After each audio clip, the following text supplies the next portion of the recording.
On va continuer notre parcours pour l'entreprise sociale et collaborative pour couvrir maintenant l'aspect vente, qui est traditionnellement, bien entendu, le métier de Salesforce. Salesforce, comme son nom l'indique, a commencé dans des applications de Salesforce Automation, donc de gestion des forces de vente.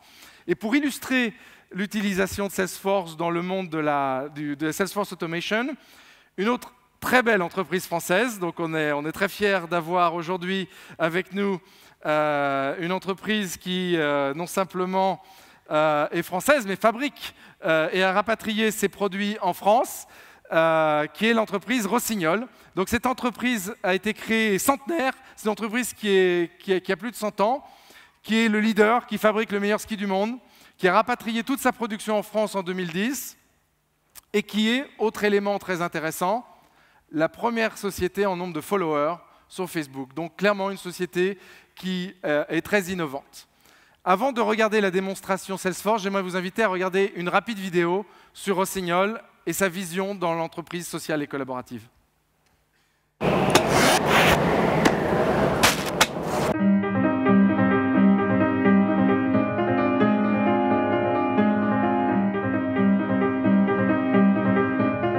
S'il y a un centre chez Rossignol, c'est la passion. La fidélité de Rossignol avec ses consommateurs est quelque chose qui a toujours existé à travers le temps.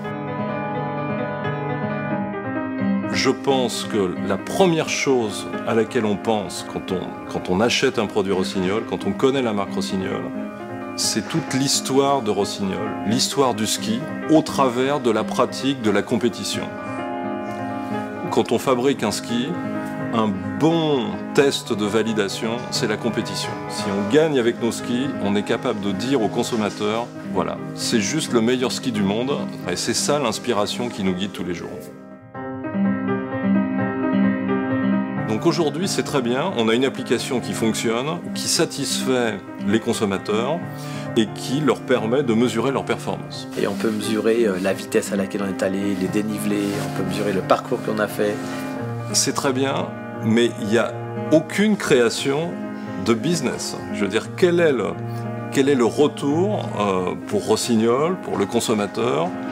Je pense qu'on touche à peine du doigt, comme je le disais tout à l'heure, les possibilités que nous donnent potentiellement ces nouveaux outils. Le concept que Salesforce développe sur le Social Enterprise, c'est un élément très stratégique et très important pour le développement de nos activités. Le partage des informations, des expériences, des endroits où les gens sont allés skier, où ils ont partagé des éléments importants avec leurs copains ou avec leurs amis, ça c'est des choses qu'on veut mettre en connexion. Et plus on a progressé dans ce projet, plus on s'est dit, mais Salesforce peut être un outil absolument extraordinaire. On a besoin de créer ce profil qui est la base de tout. On a besoin de définir quelle est cette population de consommateurs. Qu'est-ce qu'il a envie de faire? Où veut-il aller? Quel produit veut-il utiliser? Cette donnée, on peut l'utiliser de 1000 façons. On peut la partager avec notre communauté de pratique.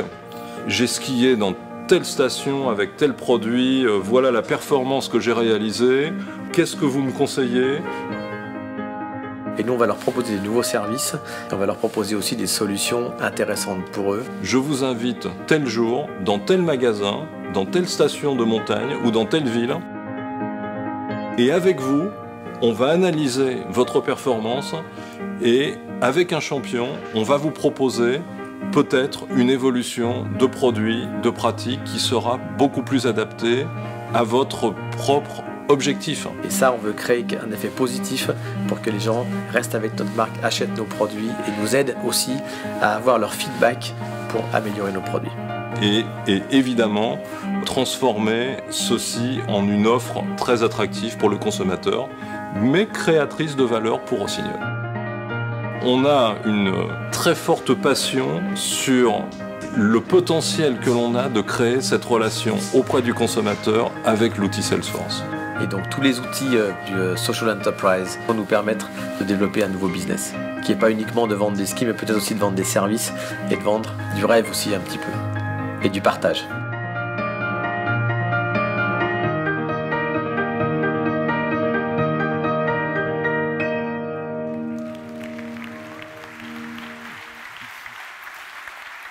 Jean-Louis, je crois que tu as une démo Rossignol à nous montrer. Tout à fait. À toi. Merci Alex.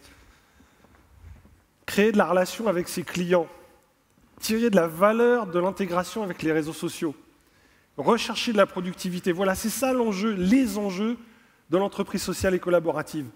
Pour réussir ça, on va s'appuyer sur 2 piliers. Le premier pilier, c'est Force.com.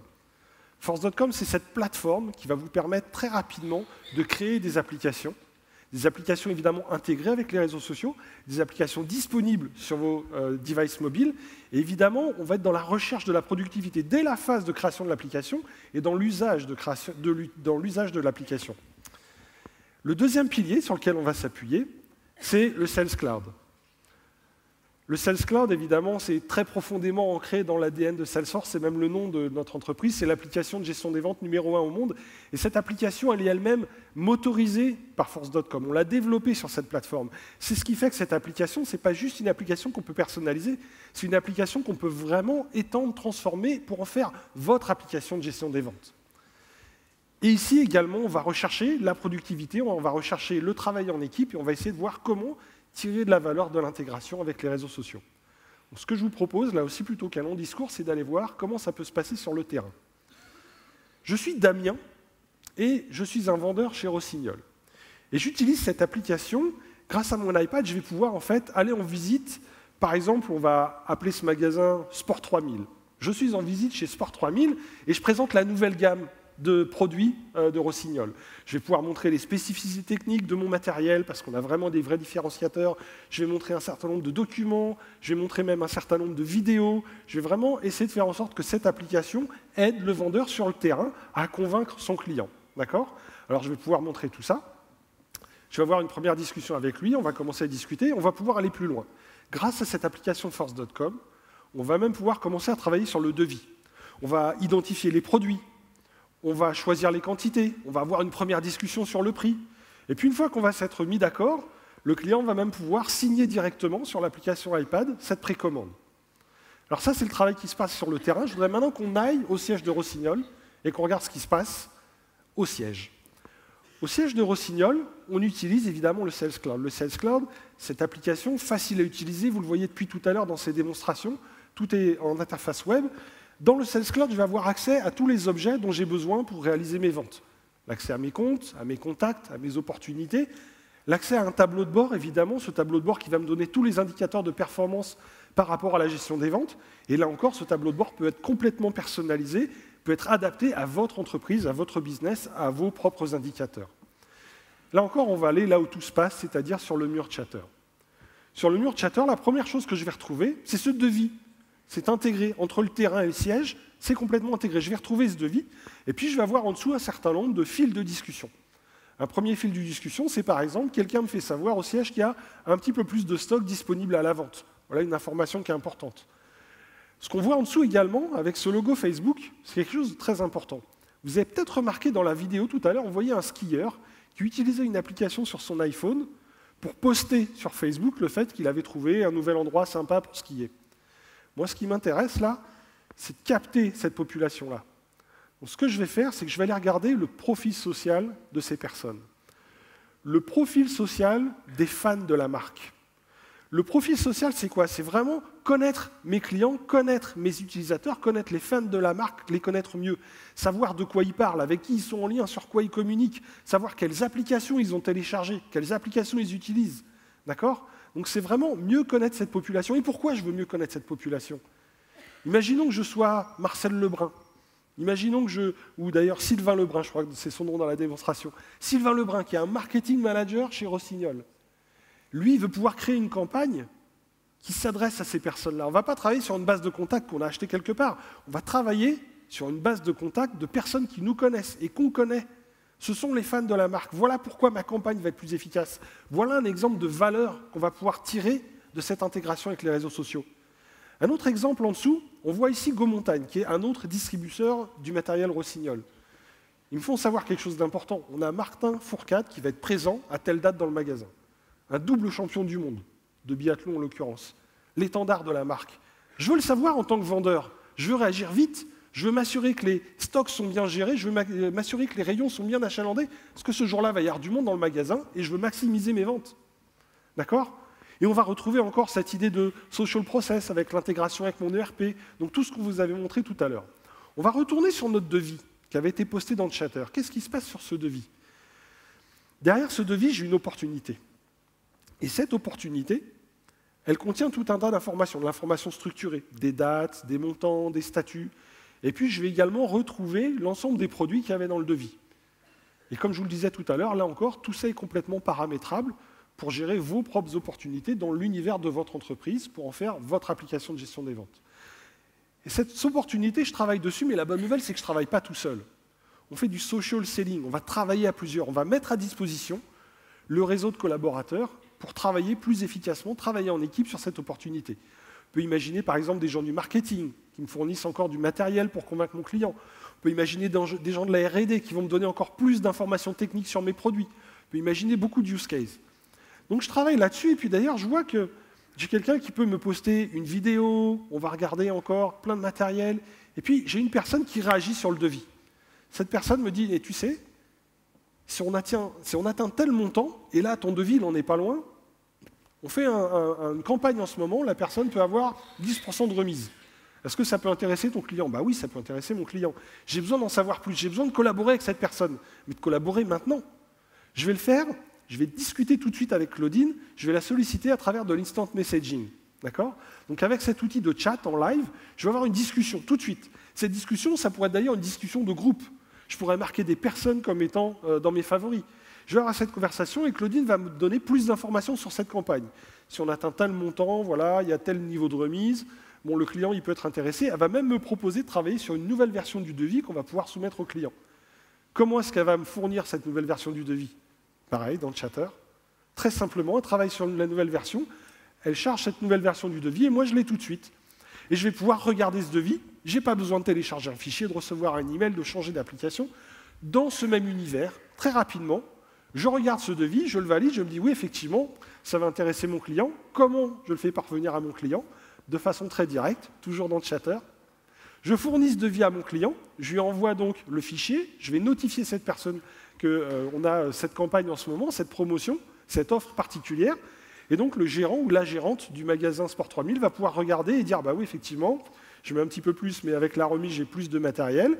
Elle va pouvoir regarder ça, elle va pouvoir valider et elle va me donner son feu vert. C'est génial, je viens de gagner une affaire. On va aller marquer le fait que j'ai marqué une affaire. On va changer le statut de l'opportunité. Et quand je change le statut de cette opportunité, il se passe un événement important ici. Je suis vendeur, je viens d'atteindre mon quota. Je suis content, c'est mon métier, je viens d'atteindre mon quota. Et mon tableau de bord, lui aussi, est un objet qui communique dans le chatter. Et donc ce tableau de bord, tout de suite, il communique dans le chatter et tout le monde sait que je viens d'atteindre mon quota. Mon manager sait que j'ai atteint mon quota. Mon manager, peut-être qu'il utilise son iPad. Il va aller sur son iPad, il rafraîchit, il sait que j'ai atteint mon quota. Et ce n'est pas juste mon manager, c'est le PDG également. Le PDG, il prend sa tablette Samsung, il rafraîchit le chatter, il sait que j'ai atteint mon quota. Et ce n'est pas juste eux avec leur tablette, c'est quel que soit l'endroit où je me trouve, avec mon BlackBerry, mon Android, mon iPhone, tout le monde est au courant, tout le monde a l'information en temps réel grâce à Chatter. Voilà comment, avec l'interaction avec les réseaux sociaux, on va essayer de tirer de la valeur, comment on va faire du social selling, comment on va collaborer, comment on va être efficace. C'est évidemment notre proposition de valeur aujourd'hui pour l'entreprise sociale, et c'était un des points importants qui vraiment tire de la valeur. Et je vous remercie beaucoup de votre attention. Alex, à toi. Merci.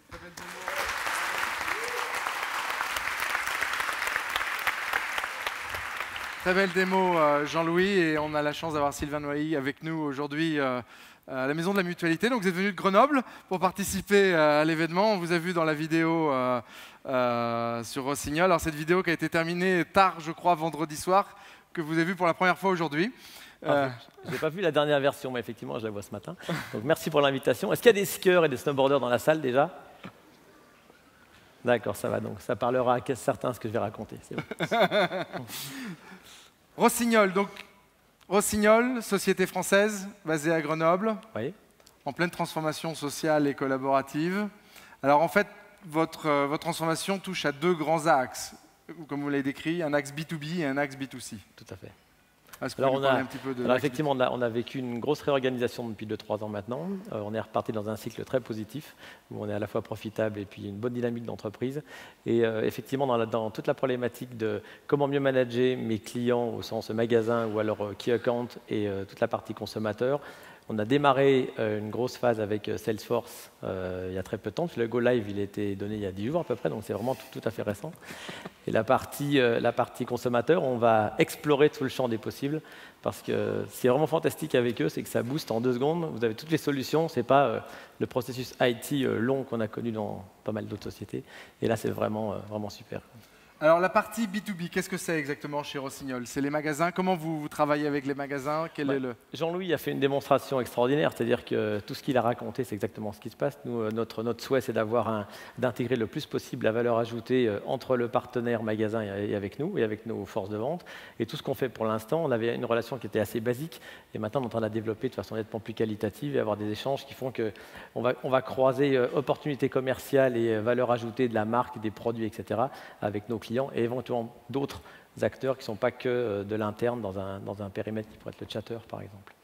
Alors, ça c'est la partie B2B. La partie B2C, vous avez une particularité sur Facebook, c'est que vous êtes la société française avec le plus de followers. Donc, tu peux même dire mondial, parce qu'on est numéro 1 dans le monde. C'est vrai? Ouais, ah ça, je ne savais pas, vous voyez. Et quel est le... Alors, on l'applaudit parce que c'est quand même plus fort que Justin Bieber. Ou Lady Gaga, bravo. Plus sérieusement, quel est, pour un homme de marketing, quelle est l'opportunité, quels sont les challenges de ces réseaux sociaux? Comment vous appréhendez ce nouveau monde du marketing? Alors j'ai vu les interventions de Laurence de LinkedIn et puis j'ai oublié le prénom de la personne de Viadeo. Et nous, en fait, on a une activité qui est vraiment centrée sur l'activité Facebook pour l'instant. Donc, je passerai un message à LinkedIn et Viadeo. J'aimerais qu'on se rencontre après la discussion. Mais sur la partie vraiment consommateur, on s'est focusé sur Facebook. Parce qu'en fait, Facebook, c'est extraordinaire le développement qu'on a eu depuis quelques années. Donc maintenant, on est à 850 millions de fans, je crois, maintenant. Donc c'est une activité énorme. Donc imaginez que c'est quasi 1 milliard de personnes. Donc tout l'enjeu, nous, c'est d'arriver à capter le profil de nos consommateurs, nos réels consommateurs. Ce que disait Jean-Louis de façon parfaite dans sa description. Nous, on veut avoir nos consommateurs qui sont fans de nos marques. Et en fait, la chance qu'on a, c'est que dans notre activité, on a une relation avec nos marques qui sont spécifiques. Il y a une dimension affective, une dimension d'usage produit. Et puis ceux qui ont fait de la poudre cet hiver ou ceux qui ont fait des pistes avec le grand soleil, tout, c'est une expérience fabuleuse. Donc les sports d'hiver, ça reste un élément un peu affectif où les gens aiment y aller pour se ressourcer, faire la fête avec leurs copains, leurs amis, leurs familles et tout. Et ça fait partie des choses qu'on va vouloir créer, agréger, augmenter la base de consommateurs et puis vraiment avoir un échange de plus en plus qualitatif avec eux. C'est-à-dire que moi, je veux qu'ils me disent ce qu'ils n'aiment pas dans nos produits, dans nos marques, pour qu'à chaque fois, on leur amène l'expérience la plus positive possible. Très bien. En tout cas, merci d'être là aujourd'hui. Merci d'avoir contribué. Merci de l'invitation. Merci Sylvain.